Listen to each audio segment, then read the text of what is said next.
Hi, this is Dr. Pechenik. Today I want to talk about the Biden draft dodger lies and the amount of wars that he created. There are many things we could say about Trump. His personality, he's self-aggrandizing, he lies, he creates all kinds of stories, but the key element is that he accomplishes what he wants to do and what he says.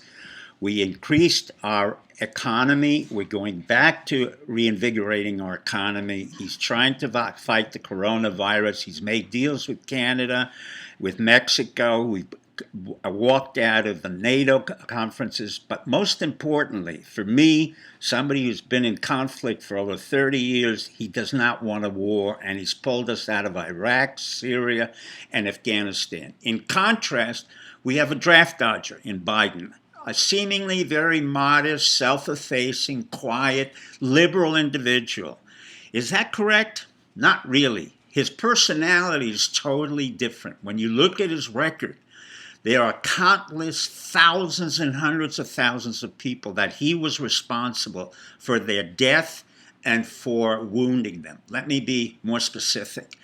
As I've said before, the Iraq War, he literally initiated, created, and implemented. There was 2,500 American soldiers killed and 2,500 civilians.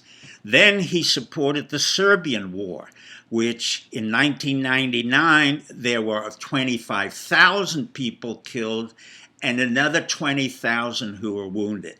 Lest you forget, he also supported Libya's war and the fact that Obama decided, along with Hillary Clinton, to attack Gaddafi when there was no reason to do that, and incurred the following statistics.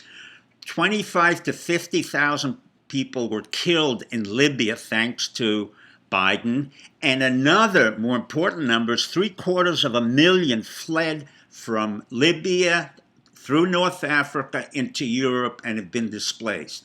In Afghanistan, he was responsible for the death of about 18,000 people. In Serbia, as I told you, he's responsible for the death of 25,000. So what do we make of this self-effacing, quiet, pathological liar who became a draft dodger? And we call him a moderate, if not progressive, liberal. Is this unusual, or is this consistent with our American history? Well, it turns out that he and LBJ were quite similar. They were called progressives. But unfortunately for LBJ, and unfortunately for the people who covered him, like Doris Lessing, who slept with him, they forgot to tell you about the fact that LBJ increased the number of casualties in Vietnam from 16,000 to 500,000, and eventually we went to 2.3 million soldiers in Vietnam. LBJ was responsible for over the death of 25,000 soldiers and hundreds of thousands of civilians.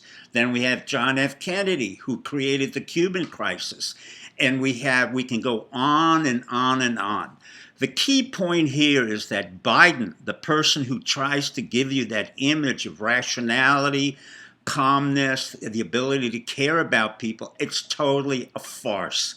When you're in the business of promoting deaths and promoting wars, you really are a killer. There's no question about it. I've been in the business of trying to prevent these wars for over 30 years. That was what my job was. That was what I did. And I owed my loyalty to the Republic, not to individual presidents, but to the Republic. I made sure we didn't go in the Soviet Union. I didn't want to go into Panama. Having said all of this, the most important dynamic of all is personality, and Trump has it. F. Scott Fitzgerald said that personality is the ability to create quality consistently. On that note, I leave you with this note: vote for Trump. Bye.